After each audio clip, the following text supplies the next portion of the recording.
Estas obras están a caballo de 2 siglos, donde hubo muchísimos cambios, ¿no?, en las posibilidades tecnológicas y en las posibilidades materiales, ¿no? Tenemos aquí, en la estancia San Martín, restos, o sea, porque no queda, o sea, han sido transformados, ¿no?, de la construcción original, que es más o menos 1792, de Argibel, que corresponden a las formas tradicionales de la construcción en la provincia de Buenos Aires en época colonial.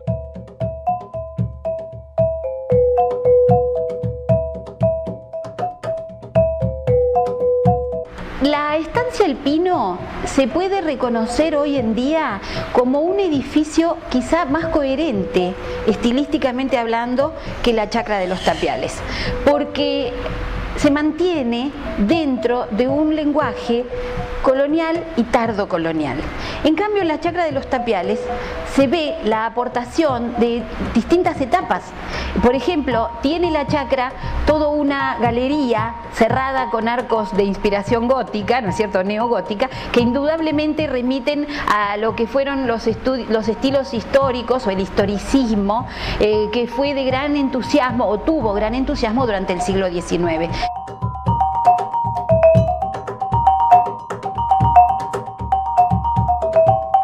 Tapiales es una construcción que también tiene una historia quizás un poco más transformada en el siglo XX, cosa que aquí del Pino no lo tiene. Es una construcción antigua, por lo menos sus partes originales, inclusive con adobes. Inclusive hay un tema que habría que encontrar, que todavía no están hechas las investigaciones, los tapiales que debió tener, si eran cercos para el ganado o eran parte de la construcción, porque la construcción de tapia, de tierra pisonada, se usó muchísimo hasta los primeros años del siglo XVIII.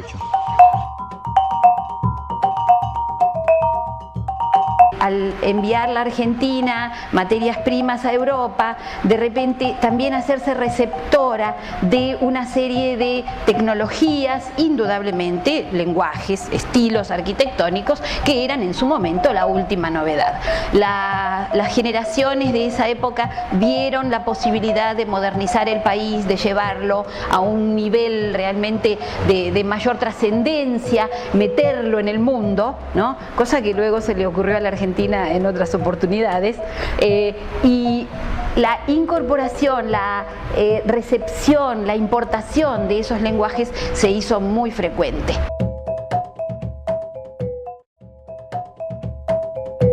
Hay una época colonial pura, después hay una época donde tiene una serie de elementos posiblemente construidos en la época de Ramos Mejía, con sus aberturas y sus elementos.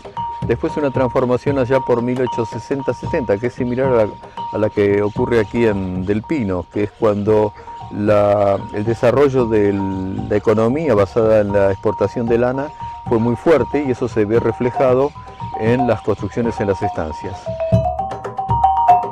En la estancia El Pino se mantuvo, podría decirse, un estilo bastante más coherente, bastante más unitario.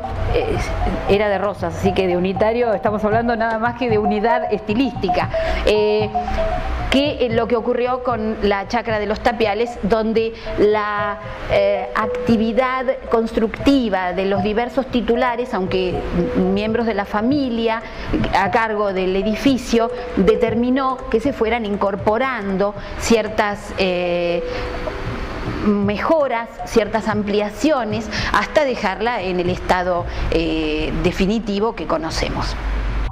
Los arcos ojivales de la galería, que habían sido, como se usaron en el neogótico allá por los años 30 o 40, cuando hicimos los cateos, son de hormigón armado.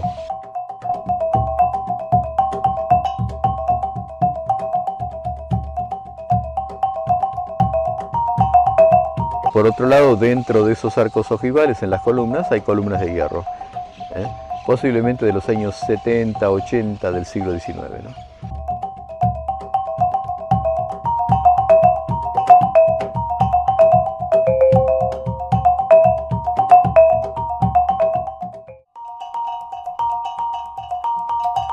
Bueno, acá tenemos una cosa, no tenemos los datos si este patio fue más cerrado, Posiblemente haya habido alguna construcción del lado de enfrente, pero no tenemos los datos. Este es un patio abierto.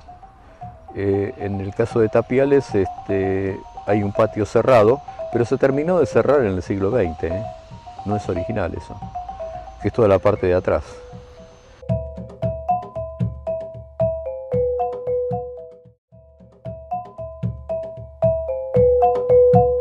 En primera instancia se puede hablar de los aspectos que tienen que ver con la tipología.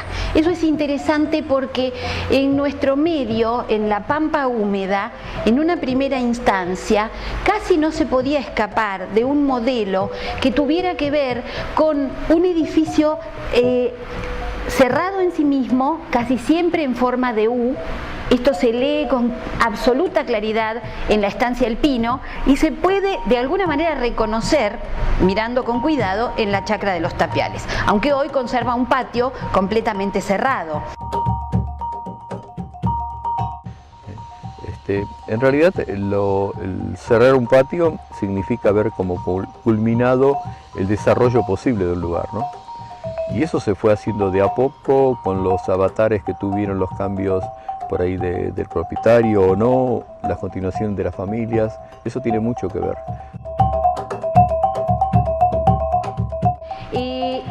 Esa tipología o modelo en U tenía que ver con varias cuestiones. La primera es de orden climático. La galería servía para garantizar el confort, el clima en el interior de los locales, que generalmente eran una sucesión de habitaciones pegadas unas a otras, solamente accesibles desde la galería al exterior.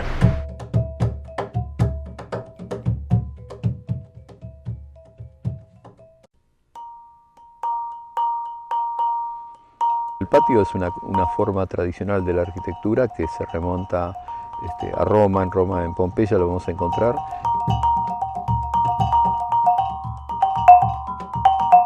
Viene de la más, yo diría, fundamental tradición islámica, la previsión ya establecida a nivel religioso en el Corán de reservar para la intimidad de la familia todo lo que pudiera ser esta expansividad de las conductas, de las conductas familiares, sociales.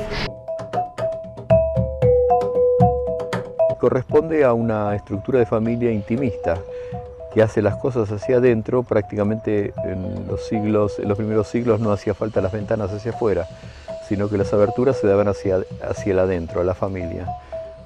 Esa es una postura que dura hasta ya avanzado el siglo XIX, ¿no?